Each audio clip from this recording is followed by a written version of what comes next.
Okay, so picture this. It's 2:47 p.m. on a Tuesday afternoon in Seattle, and Misty Torres is having the worst day of her entire 32 years on this planet. I'm not talking about a spilled coffee on your shirt, bad day. I'm talking about an everything you've worked for is crumbling around you kind of day. She stood outside the offices of Hartwell and Associates, formerly her office, with a cardboard box clutched against her chest like a life preserver. Inside that box, a coffee mug her niece had painted, badly, 3 years' worth of performance reviews that didn't matter anymore, a succulent plant she'd somehow kept alive despite her brown thumb, and a framed photo of her and her late grandmother at Pike Place Market. The rain fell in sheets, because of course it did. This was Seattle, and the universe had a sense of dramatic irony. Misty had always loved the rain. She loved how it made the city smell like earth and possibility, how it turned the streets into mirrors reflecting the grey pearl sky, how it gave everyone permission to stay inside with tea and books and the comfortable weight of solitude. But right now, she hated it with a passion that surprised her. The thing about getting let go due to restructuring, is that nobody tells you about the small humiliations. The security guard who'd watched her pack, the co-workers who suddenly found their shoes fascinating, the way her boss, Olga, couldn't quite meet her eyes when she said, "It's nothing personal, Misty, you understand." But here's what you need to know about Misty Torres. She was meticulous, organized, the kind of person who color-coded her calendar and kept backup plans for her backup plans. She was the person people came to when they needed something done right. She'd worked 60-hour weeks for 3 years, missing birthdays and vacations and her own life because she genuinely believed, that loyalty and hard work mattered. Turns out, they don't. Not when some executive in New York decides your entire department is redundant. The rain soaked through her blazer, the expensive one she'd bought for her promotion that never came. Water dripped from her hair, running in cold rivulets down her neck. Her arms ached from holding the box, but she couldn't seem to make herself move. Where was she supposed to go? Her apartment? The one she'd barely seen in daylight for months? The one that would feel even emptier now that she had nothing but time? "Miss, are you okay?" Misty blinked. For a moment she thought she'd imagined the voice, conjured it from the desperate parts of her brain that wanted someone, anyone, to acknowledge that this moment was happening, that she existed, that she mattered. But then she turned and saw a man who was maybe in his late 60s, with silver hair that curled slightly at his collar and kind eyes that crinkled at the corners like well-loved pages. He wore a wool coat that had seen better decades and held a large black umbrella, the old-fashioned kind with a wooden handle. "You're getting drenched," he said, and his voice carried the gentleness of someone who'd weathered his own storms. Now, here's where things get interesting, because Misty Torres, competent, capable, always in control Misty Torres, opened her mouth to say she was fine, that she didn't need help, that she could handle this like she handled everything else. But what came out instead was something between a laugh and a sob, and suddenly she was crying in front of a complete stranger on a Tuesday afternoon in Seattle. She tried, but the words tangled in her throat. "I just lost my job." The man didn't flinch. He didn't offer empty platitudes or awkward pats on the shoulder. He simply stepped closer and positioned his umbrella over her head, shielding her from the rain. "I'm Harold," he said, "and I think you could use some tea." The thing about rock bottom is that it doesn't feel like the movies. There's no dramatic music, no montage of despair set to a melancholy soundtrack. It just feels grey and tired and oddly mundane, like you're watching your own life through a foggy window. Misty followed Harold because she genuinely couldn't think of a single reason not to. What was he going to do? Make her day worse? She was drenched, unemployed, and had cried in front of a stranger. The bar for worse was pretty high at this point. They walked 3 blocks in silence, the umbrella creating a small bubble of dryness above them. Misty noticed things about Harold in that strange, hyper-aware way. You notice details when your brain is trying desperately not to think about bigger problems. The slight limp in his left leg, the fact that his coat had been mended at the elbow with careful tiny stitches, the way he navigated the crowded sidewalk with the ease of someone who'd walked these streets for years. He led her to a small cafe tucked between a bookstore and a vintage clothing shop. She'd passed this block hundreds of times and had never noticed it. The sign above the door read "The Kettle's Song" in faded gold letters, and through the window she could see mismatched chairs around worn wooden tables, bookshelves lining the walls, and string lights casting warm pools of light. Inside the cafe smelled like Earl Grey tea that made Misty think of her grandmother's kitchen. It was warm, blessedly, impossibly warm, and quiet except for the low murmur of conversation and the gentle clink of spoons against porcelain. "Sit," Harold said, gesturing to a corner table near a window. "I'll get the tea." Misty sat. She set her cardboard box on the chair beside her, and for the first time in hours, she let herself stop moving. Just stopped. The exhaustion hit her like a wave, not just from today, but from months, maybe years of running on empty, of telling herself she was fine, of pushing through because that's what you did. She watched Harold at the counter, speaking with a young woman with purple hair and a nose ring who seemed to know him. They laughed about something, and Harold pointed back at Misty.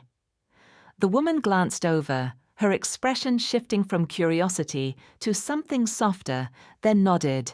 When Harold returned, he carried a tray with 2 steaming mugs, a small teapot, and a plate of cookies that looked homemade. "Chamomile with honey," he said, setting a mug in front of her. "Good for shock. Trust me on this."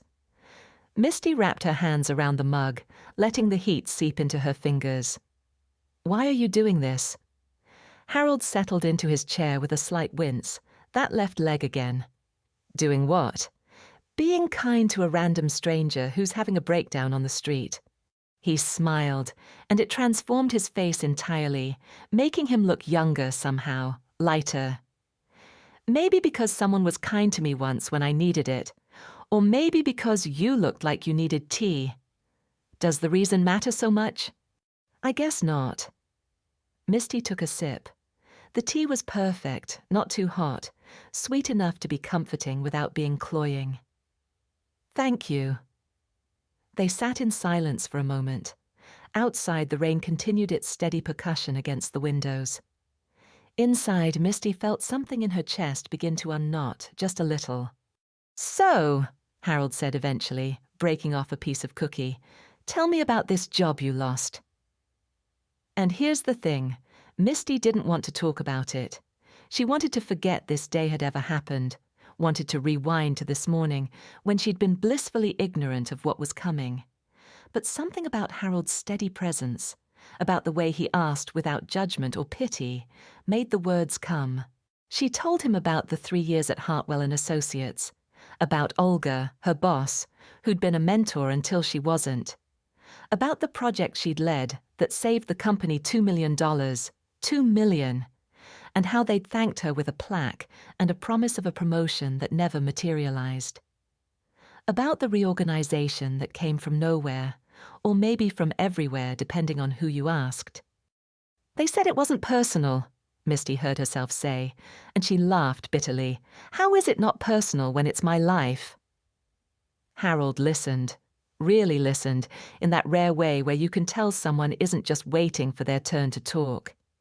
He nodded in the right places, made soft sounds of understanding, but mostly he just gave her space to unload 3 years of frustration, disappointment, and betrayal. When she finally relaxed, her tea was cold and half the cookies were gone, though she couldn't remember eating them. "You know what the worst part is," Misty said. "I don't even know who I am without that job. I've spent so long being Misty Torres marketing director that I forgot to be just Misty." "Then maybe," Harold said gently, "this is your chance to remember." They met again 3 days later, though not entirely by accident. Misty had spent those 3 days in a fog of unemployment anxiety and Netflix binges. She'd updated her resume 17 times, applied to 12 jobs, and spiraled down 3 separate rabbit holes of self-doubt at 2 a.m. On day 3, she'd woken up to her apartment feeling smaller and stuffier than ever, and she'd made a decision. She needed to get out. She found herself walking back to the Kettles song without consciously deciding to go there.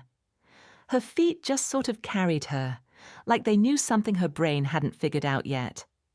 Harold was there, sitting at the same corner table, reading a newspaper, an actual physical newspaper, which felt both quaint and somehow exactly right.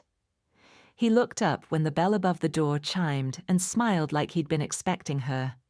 "Misty," he said, as if they were old friends. "Perfect timing. I was just about to order a pot of Darjeeling.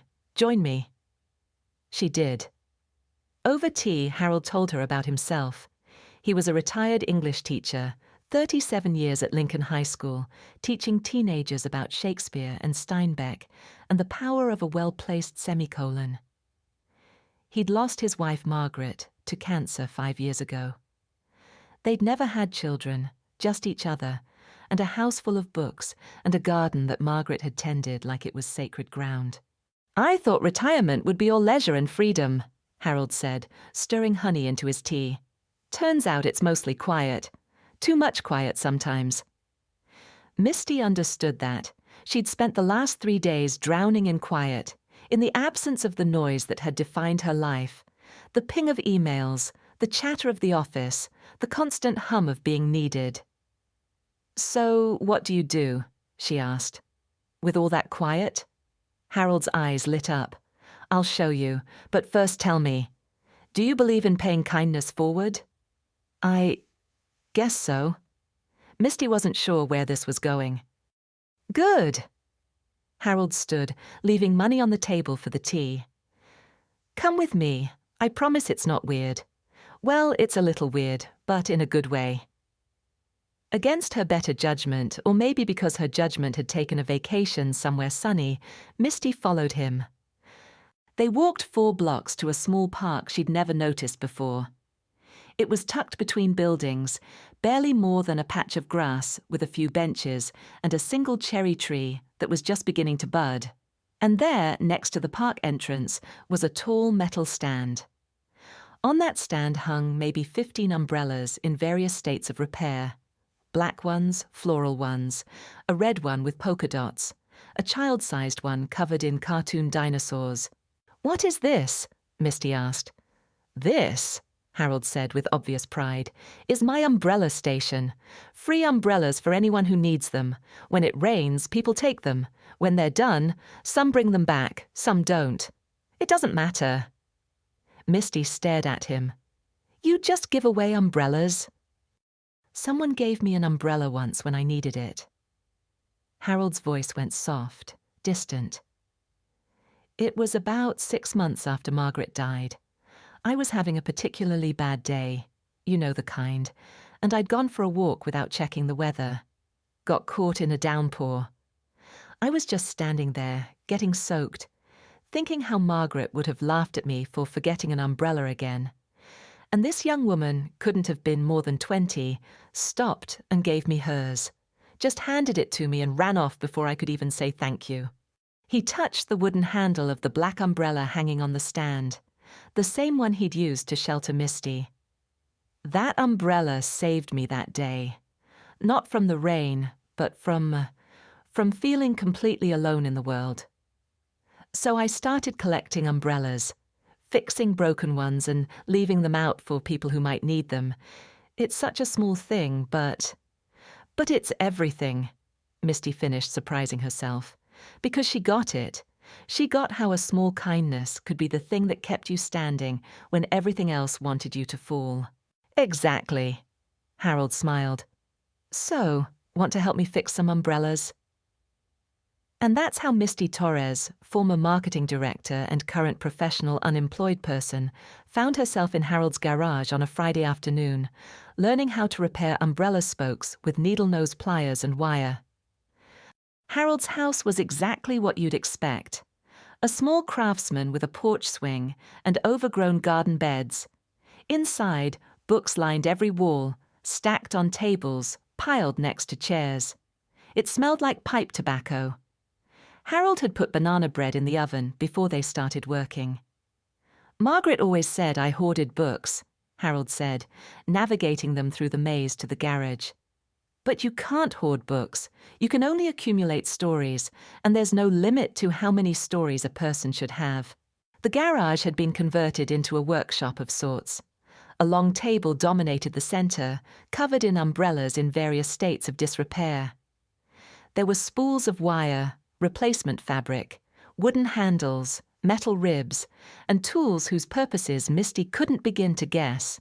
"Most of these I find at thrift stores or on the street," Harold explained, handing her an umbrella with a broken spoke. "People throw away fixable things. It's a shame, really. A little effort and they're good as new." He showed her how to thread wire through the channels, how to reattach fabric to frames, how to oil the mechanisms so they opened smoothly. His hands moved with practiced ease, steady, despite the slight tremor Misty noticed when he reached for small tools. They worked in comfortable silence, broken only by Harold's occasional instruction or the sound of rain starting up again outside. Because Seattle. "Can I ask you something?" Misty said after a while, wrestling with a particularly stubborn spoke. "Why umbrellas specifically? Why not, I don't know, food donations or volunteering somewhere?" Harold considered this, testing the open-close mechanism on the umbrella he was working on. "Because umbrellas are immediate. When someone needs an umbrella, they need it right then, in that moment.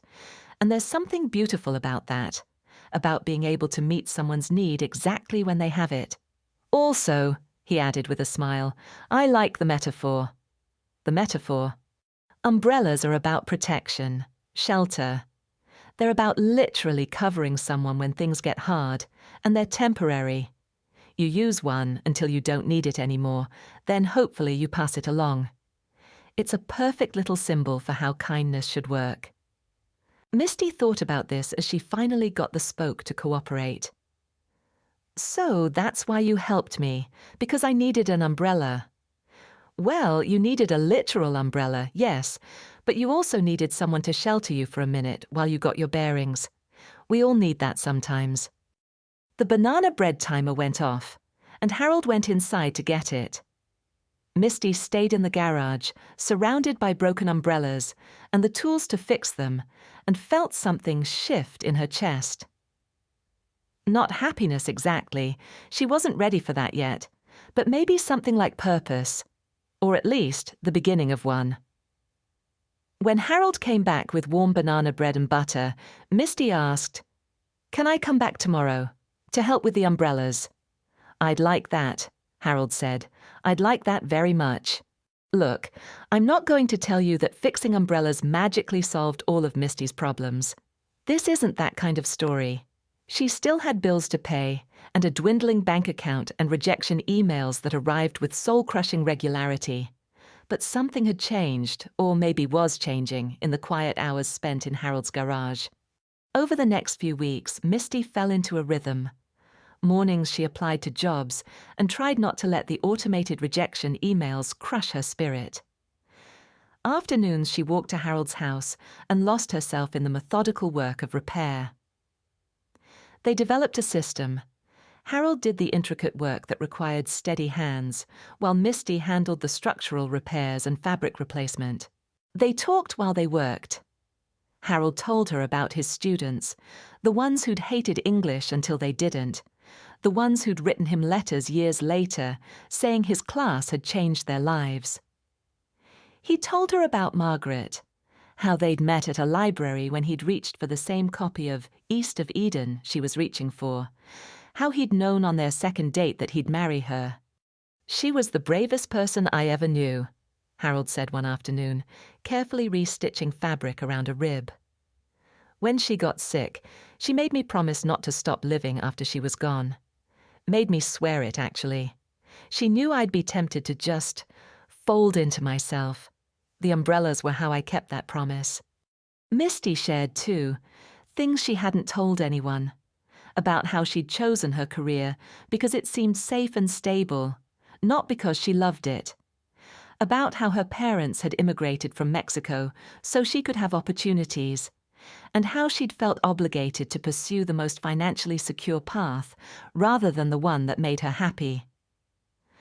About her grandmother, the one in the photo, who'd told her before she died, "Mija, security is important, but so is joy. Don't forget joy."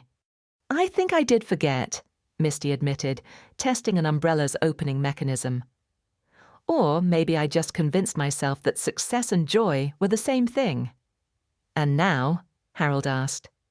"Now I'm unemployed and spending my afternoons fixing umbrellas, and somehow I'm happier than I've been in years. I have no idea what that means." Harold laughed, that warm sound that had become familiar. "Maybe it means you're exactly where you need to be." By week 3, they had repaired 47 umbrellas. 47. Harold had a whole system. Once an umbrella was fixed, he'd take it to one of several locations around the city, parks, bus stops, outside libraries, places where people might need them. "Want to come on a delivery run?" he asked one Thursday morning when Misty arrived. They loaded umbrellas into Harold's ancient Volvo. Seriously, this car probably remembered the Reagan administration, and set off.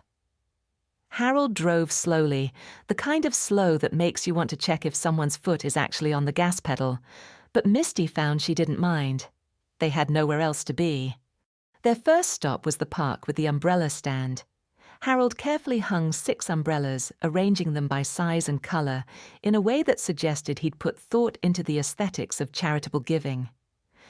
"You know," Misty said, watching him work, "you never told me about that umbrella, the one someone gave you." Harold finished adjusting a floral umbrella, then turned to face her. "The young woman who gave it to me? I never saw her again. I used to look for her, especially in those first few months. I wanted to thank her, to tell her that such a simple act had meant so much, but she was just gone. Moved on with her life, probably never thinking about the umbrella again." "That doesn't bother you? Not being able to thank her?" "Not anymore. I used to think kindness needed to be acknowledged to matter, but then I realized the beauty of what she did was that it was unconditional. She didn't give me that umbrella expecting thanks. She gave it because I needed it. Period. And now I get to do the same for others, and it doesn't matter if they thank me or not. The kindness itself is the point." They continued their route.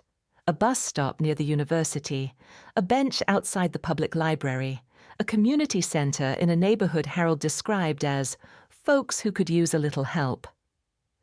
At that last stop, they saw a woman take an umbrella from the stand, a blue one with white clouds that Misty had personally repaired.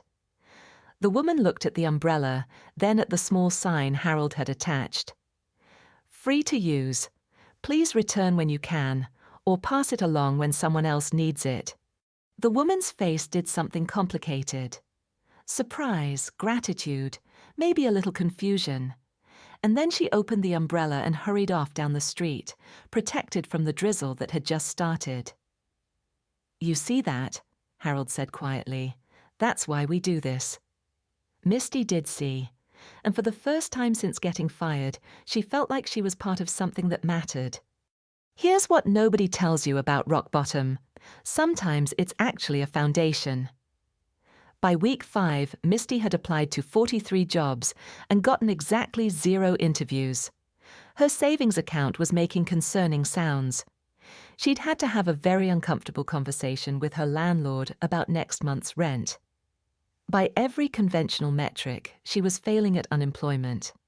And yet she showed up at Harold's every day. They'd repaired over 100 umbrellas now, distributed them across the city. Misty had developed calluses on her fingers from the wire work. Harold had taught her about different types of umbrella mechanisms: stick umbrellas, compact umbrellas, golf umbrellas, the fancy inverted kind that somehow managed to fold inward. "You've gotten good at this," Harold said one afternoon, as Misty completed a particularly tricky spoke replacement on her own. I've had a good teacher. I meant more than just the umbrellas. Harold set down the umbrella he was working on. You've gotten good at being present, at being here instead of somewhere else in your head. That's a harder skill than it seems. Misty knew he was right. A month ago, she would have been checking her phone every 5 minutes, anxious about emails and job postings and what she should be doing to fix her life. Now she could spend hours just working with her hands, listening to Harold's stories, feeling the satisfaction of taking something broken and making it whole again. "Harold," she said slowly, "can I ask you something that might be too personal?" "At this point, we're family. Ask away." "Why don't you have kids? I mean you and Margaret. You would have been amazing parents." Harold was quiet for a long moment, long enough that Misty worried she'd crossed a line, but then he spoke, his voice soft. "We tried. For years we tried. It just wasn't in the cards for us." He smiled, but there was old sadness in it. Margaret used to say that maybe we were meant to be parents to everyone and no one. All those students over the years, they were our kids. In a way, and after she died, I realized she was right. You don't have to give birth to someone to care for them. You don't have to be related by blood to be family. He looked at Misty then, really looked at her. "You remind me of a student I had once. Sophia. Brilliant girl, worked harder than anyone I'd ever taught. She was so focused on being perfect, on meeting everyone's expectations, that she forgot to figure out what she actually wanted. Got into Stanford, full scholarship, went for pre-med because her parents wanted her to be a doctor. What happened to her? She dropped out second year. Sent me a letter saying she'd realized she hated medicine, that she'd been living someone else's life. Last I heard, she was teaching English in Japan, happier than she'd ever been." Harold picked up his umbrella again, examining the spoke he'd just fixed. Sometimes the path we think we should be on is just a detour from the path we're meant to be on. Misty sat with that for a while, the weight of it settling somewhere in her chest. "I got an interview," she said finally. "I got the email this morning.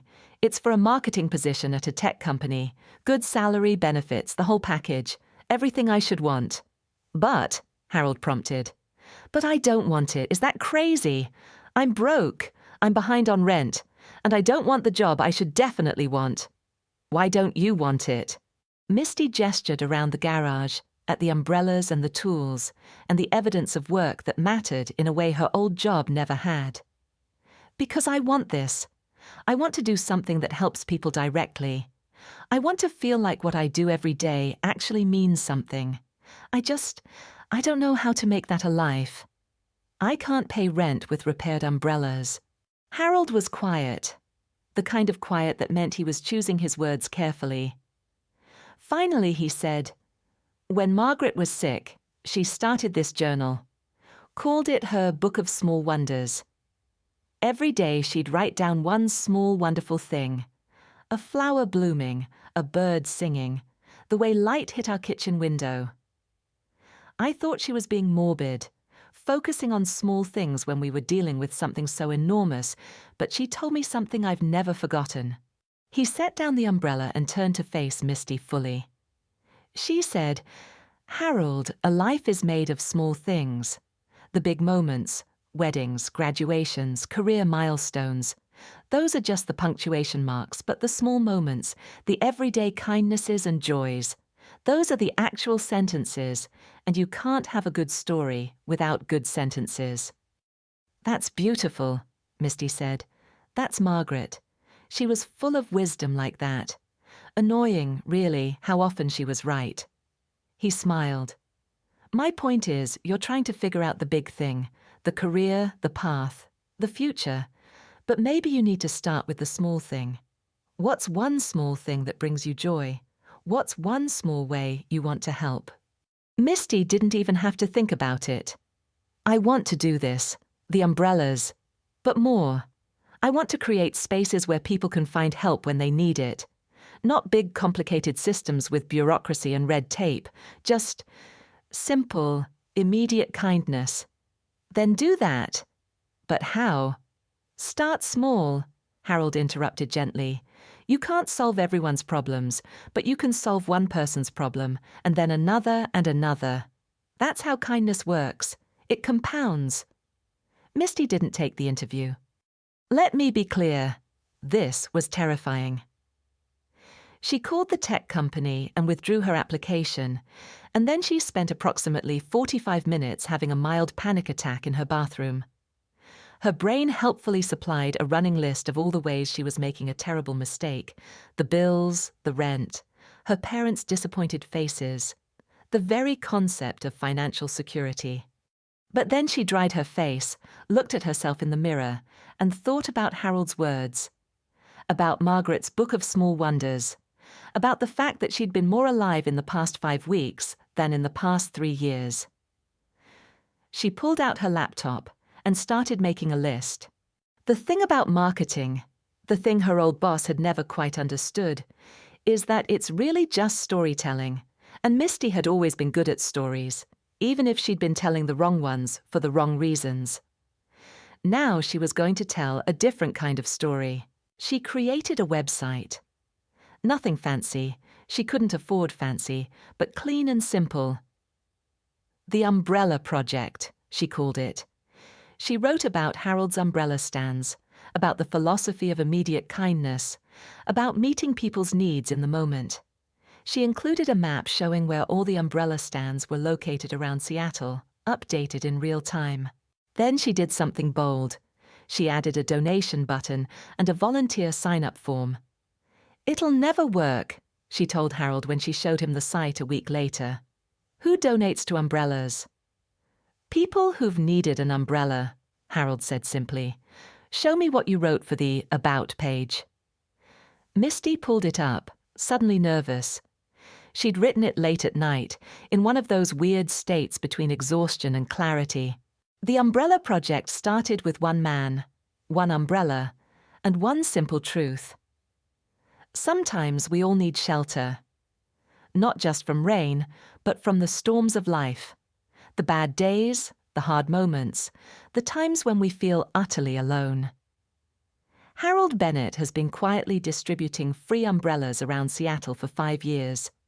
He repairs donated umbrellas and places them in public spaces where people can take them when needed, no questions asked. Some people return them, some don't. It doesn't matter. The point is, shelter when you need it. This website exists to spread that mission, to create more umbrella stands in more cities, to remind people that kindness doesn't have to be complicated or expensive. Sometimes it's just about being there with an umbrella when someone's getting drenched. We're not a non-profit. We're not a charity with overhead and administrative costs. We're just people who believe in helping other people. If you want to donate, great. We'll use every penny to buy, repair, and distribute umbrellas. If you want to volunteer, even better. And if you just need an umbrella, please take one. That's why they're there. Harold read it twice, then looked at her with shining eyes. You get it. You really get it. I learned from the best. The website went live on a Tuesday. Misty shared it on her rarely used social media accounts and sent the link to a few friends. Then she tried not to think about it and went to Harold's to work on umbrellas. By Thursday, they had their first donation. $25 from someone in Portland with a note that said, I was homeless 3 years ago. Someone gave me an umbrella, changed my life. Keep going. By Friday, a local news blog had picked up the story. By Monday, Misty's inbox was full. Donations, volunteer requests, people in other cities wanting to start their own umbrella stands. A woman in Denver saying she'd been inspired to start a free scarf project for winter. A college student in Boston asking if they could write their thesis about the psychology of immediate kindness. Okay, Misty said, staring at her laptop in Harold's living room where she'd basically taken up residence. Okay, this is happening. Did you doubt it would? Harold asked, pouring them both tea, because that's what they did now, drank tea and fixed umbrellas, and talked about the strange, beautiful things that happen when you help people. Yes, I absolutely doubted it would. I made a website about umbrellas, Harold. Umbrellas. You made a website about kindness, he corrected. The umbrellas are just the delivery mechanism. Within 2 weeks, they had enough donations to buy a dozen new stands and materials to repair 300 umbrellas. Misty reached out to local businesses, asking if they'd host stands. The response was overwhelming. Coffee shops, bookstores, community centers, everyone wanted to be part of it. Misty organized volunteer days where people could come to Harold's garage and learn to repair umbrellas. The first session drew 8 people, the second drew 20. By the fourth, they had to move to a rented community space because Harold's garage couldn't hold everyone.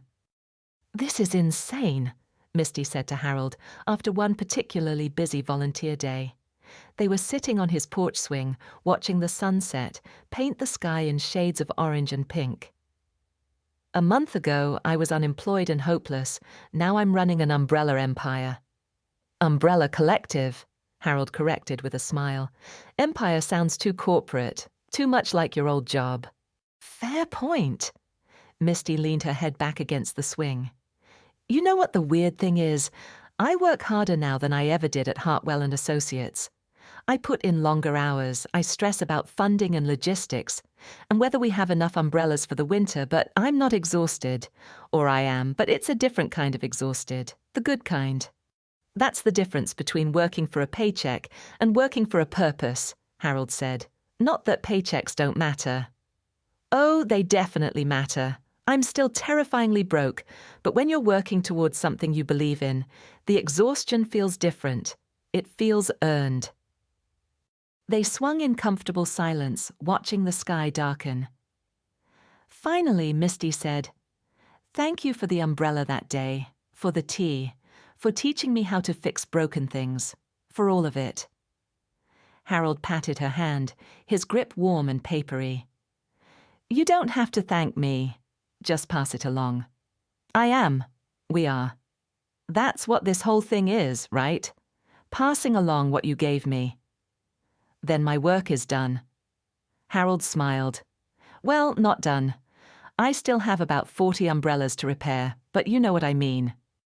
Here's the part where I tell you that everything worked out perfectly, that the umbrella project became a massive success, and that Misty lived happily ever after, right? Not quite. Real life doesn't work like that. 3 months after launching the website, Misty was still living on ramen and hope.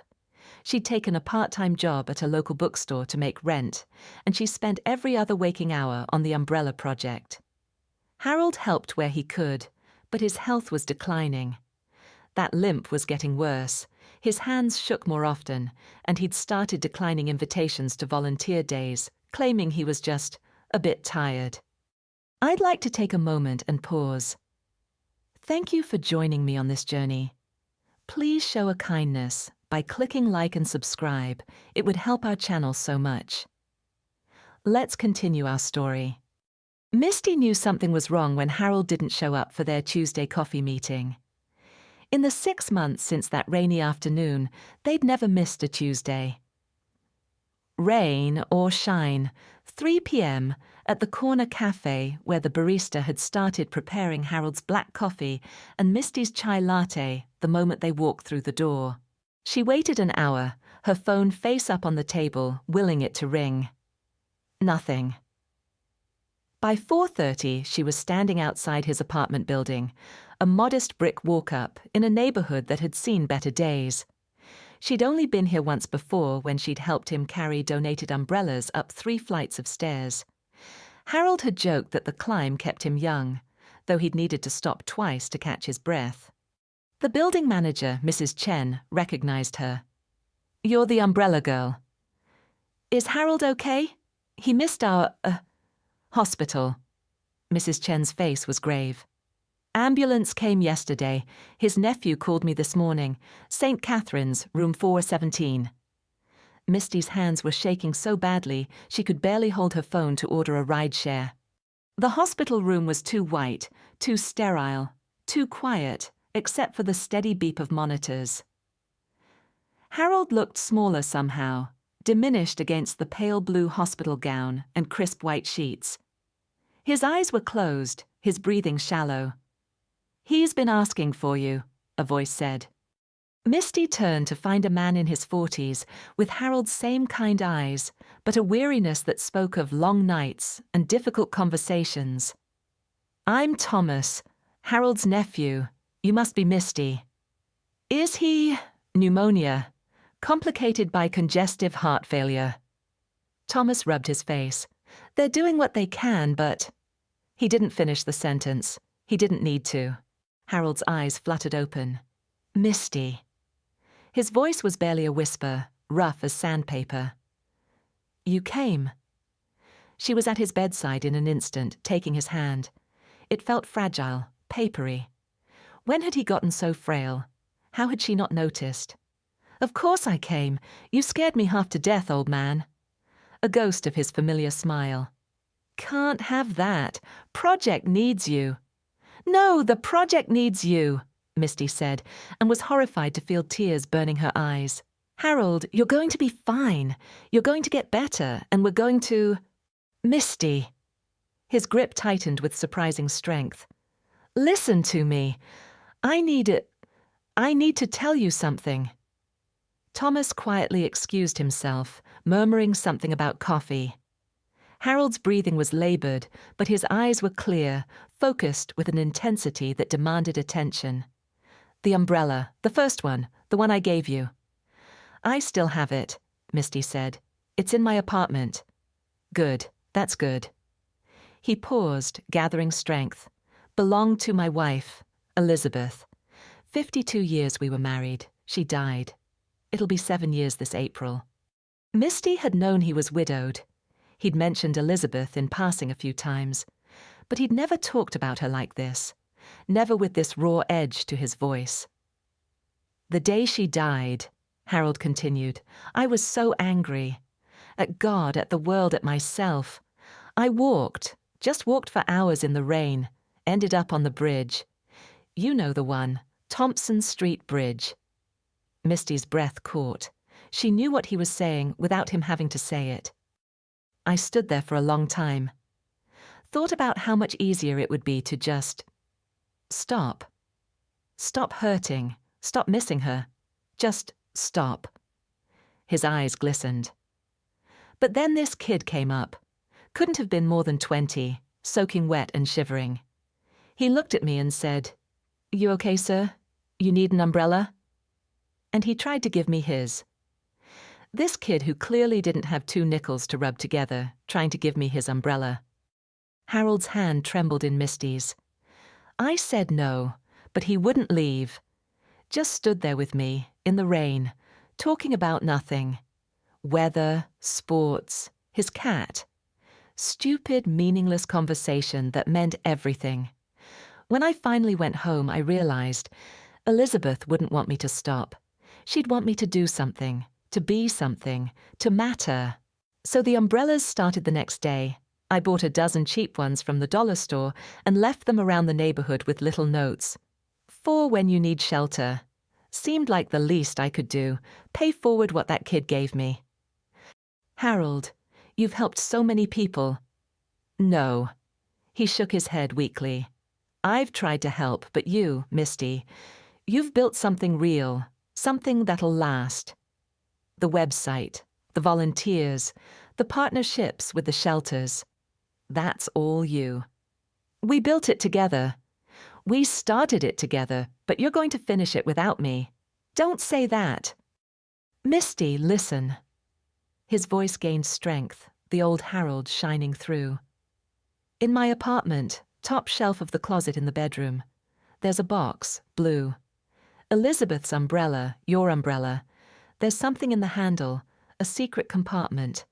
There's a little button on the inside. Press it." "Harold, what?" Promise me you'll keep going. The umbrella project. It matters. You matter. Don't you dare give up because an old man's ticker finally gave out. You're not giving out, you're going to fight this and—" But his eyes were closing, his breathing evening out as the pain medication pulled him under. Misty sat there until Thomas returned, until visiting hours ended, until a kind nurse gently touched her shoulder and said she had to leave. She didn't go home. She went to Harold's apartment. Mrs. Chen let her in without question, perhaps seeing something in Misty's face that needed no explanation. The apartment was exactly as she remembered, modest, tidy, filled with photographs of a woman with kind eyes and a brilliant smile. Elizabeth. On every wall, every surface, frozen in time, forever young, forever smiling.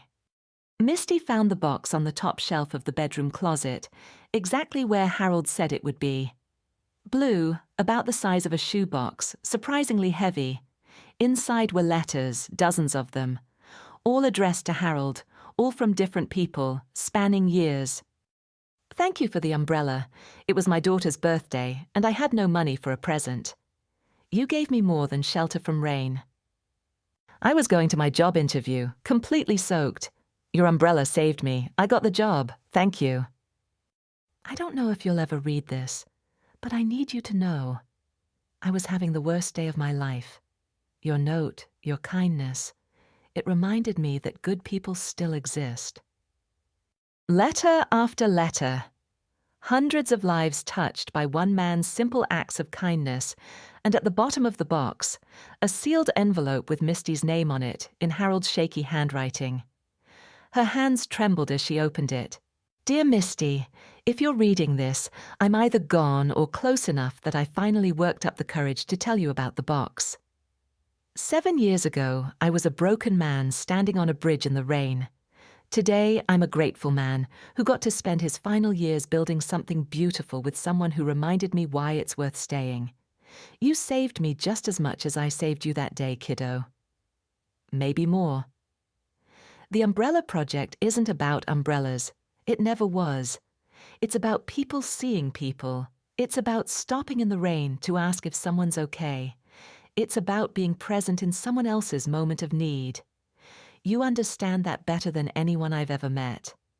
In this box, you'll find the deed to my apartment. It's yours now. Thomas knows, he agrees. Sell it, keep it, turn it into headquarters for the project. I don't care, but you'll also find something else. The documentation for a small life insurance policy I took out 2 years ago. The Umbrella Project is the sole beneficiary. It's not much, but it should be enough to keep things running for a while. Enough to hire help, enough to grow. Build something beautiful, Misty Torres.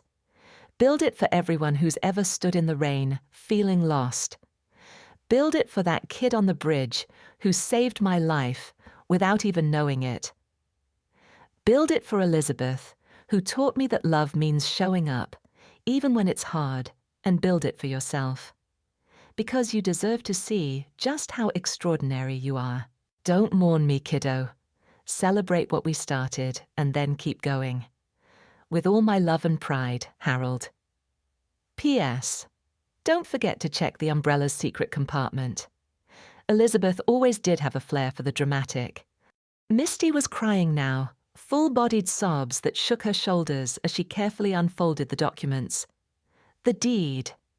The insurance policy, $150,000, enough to transform the Umbrella Project from a passion project into something real, something sustainable. She found Elizabeth's umbrella, her umbrella, still in her bag where she carried it everywhere. A talisman, a reminder. Her fingers found the button inside the handle, and she pressed it. A tiny compartment clicked open. Inside was a small tarnished silver locket and a folded piece of paper. The locket opened to reveal 2 photos. A young Harold and a beautiful woman who could only be Elizabeth. Their whole lives ahead of them, joy radiating from their smiles. The paper was yellowed with age, the handwriting feminine and flowing.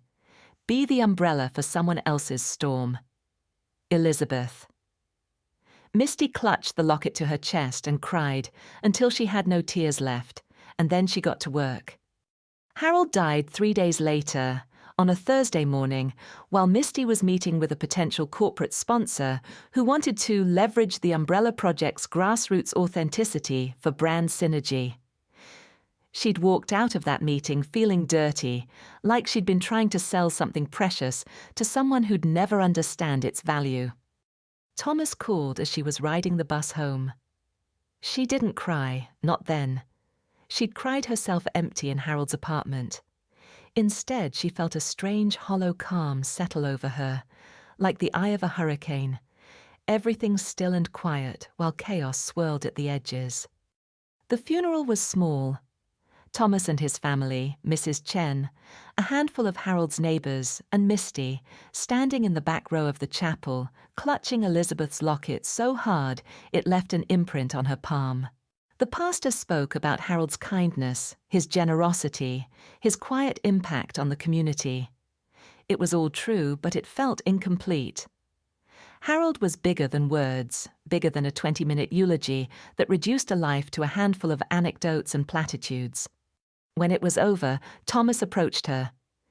"He loved you like a daughter, you know. The last thing he said before he went under for surgery was your name, told me to make sure you were okay." Misty's throat tightened. "I should have visited more. I should have noticed he was getting worse. I was so focused on the project that I—" "Stop." Thomas's voice was gentle but firm. "He wouldn't want you to do that. He was proud of you, so damn proud.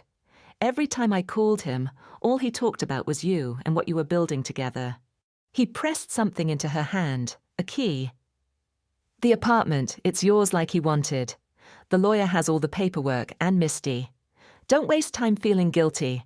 Honor him by doing what he asked. Keep going." Misty didn't go home that night.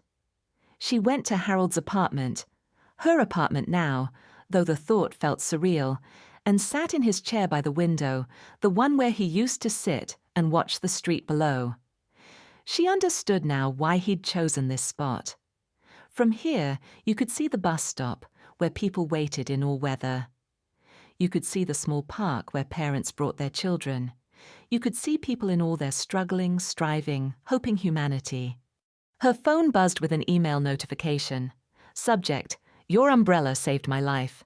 She almost deleted it, assuming it was spam, but something made her open it. "Dear Umbrella Project, I don't know if anyone will read this, but I need to tell someone. 2 weeks ago, I was at the lowest point of my life.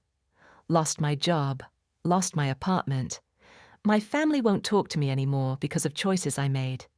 I was sleeping in my car, and I'd pretty much decided that I was done. Just done with all of it. I was walking to the bridge, you know the one, Thompson Street, and it was raining. I was already soaked, and I just thought, what's the point? What's the point of any of this? And then I saw one of your umbrellas sitting on a bench with a note. For when you need shelter." Such a simple thing. Such a stupid, simple thing. But I sat on that bench under that umbrella, and I cried because someone, somewhere, had put that there, thinking maybe someone would need it. Thinking maybe that someone mattered enough to deserve shelter from the rain. I didn't go to the bridge that night. I went to the shelter your website listed. I'm still there. Things aren't perfect, but I'm trying, and I wanted you to know that your umbrella, your project, it saved my life. Thank you." Misty read it 3 times, tears streaming down her face. Then she opened her laptop and started typing. The blog post went live at 2 a.m. "This week we lost someone precious. Harold Weatherby, the man who started the Umbrella Project, passed away after a brief illness. He was 73 years old. Harold never wanted recognition. He never wanted his name in lights or credit for the thousands of small kindnesses he'd performed over 7 years. He just wanted to help, to be present, to matter. But I need to tell you about him because his story is the reason the Umbrella Project exists, and his story is why we're not stopping." Misty wrote about the bridge, about the stranger who'd saved Harold's life without knowing it, about how grief had nearly broken him, and how choosing to help others had put him back together. She wrote about their first meeting, about the umbrella that had sheltered her in more ways than one. She wrote about the letters in the blue box, about the lives touched by simple acts of kindness. And she wrote about the email she'd just received, about someone else who'd stood on that same bridge, considering that same terrible choice, saved by a $3 umbrella and a handwritten note. The Umbrella Project is growing. Thanks to Harold's final gift, we're establishing a permanent foundation. We're expanding to 3 new cities. We're partnering with homeless shelters, domestic violence centers, and mental health organizations. We're training volunteers not just to distribute umbrellas, but to really see people, to be present in their moments of need. But we can't do this alone. If Harold's story touched you, if you've ever needed shelter from rain or from life storms, please consider joining us. Volunteer, donate, or simply stop the next time you see someone standing in the rain. Ask if they're okay. Offer an umbrella. Be present. Sometimes the smallest acts of kindness create ripples that change everything. In memory of Harold Weatherby, who taught me that love means showing up, even when it's hard, especially when it's hard. Misty Torres, Executive Director, The Umbrella Project. She hit publish and closed her laptop. Through the window, dawn was breaking over the city. The rain had stopped. Sometimes we all need shelter.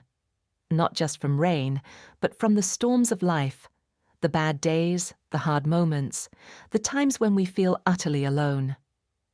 In memory of everyone who's ever stood in the rain, feeling hopeless. In honor of everyone who's ever stopped to ask, "Are you okay?" In gratitude for the quiet heroes who transform grief into kindness, pain into purpose, and one simple act into a movement that changes lives. May we all be umbrellas for someone else's storm. God bless you.